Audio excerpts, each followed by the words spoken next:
Mga butong natagpuan sa Callao Cave ng Cagayan, pinakamatandang ninuno raw ng mga Pilipino. At Hollywood actress Lindsay Lohan, pinalaya, nasa kulungan pero may kondisyon.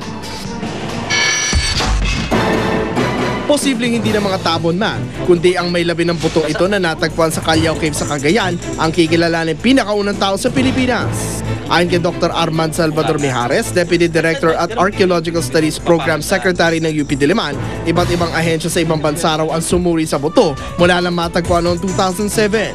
At matapos ang 3 taong pag-aaral, napatunayan buto ito ng isang sinaunang tao na tumira sa Luzon may 67 taon libo na nakararaan. Mas nauna raw yan kaysa sa mga tabon man ng Palawan na tinatayang may 50,000 taon na nakararaan ng mabuhay. At dahil maliit ang mga buto, posible raw maliit din ang mga binansagang Callao man. Maaaring nasa may 4 na talampakan ng tangkad nila tulad ng mga Negrito o Aita ng Luzon. Animoy nilindol ang ilang tahanan at sasakyan sa China matapos ang 1 oras sa pag-araro ng traktor ang minamaneho ng isang lasing.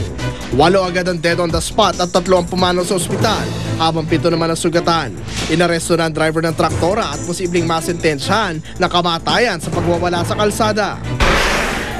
Malaya na muli si Lindsay Lohan matapos na naman linggo makulong dahil sa paglabag sa probation ng kanyang 2007 drug case. Pero may kondisyon, 3 buwan muna siyang kailangan manatili sa rehab. Sintagal ng naunang sentensya sa kanya na iniklian lang matapos makipagkasundo sa hukom ang kanyang mga abogado. Para sa saksi, James Velasquez, Nagulat. Susunod na ang eyewitness at yan mga pangyayaring tinutukan ng yung nag-iisang liga ng katotohanan. Ako naman, Aaron Clavio. Hatid namin ay balitang walang kinikilingan, walang pinoprotektahan, walang kasinungalingan, serbisyong tutupo lamang. Sa ngalan ni Vicky Morales, ako po si Mariz Umali. Hanggang bukas, sama-sama tayo magiging saksi.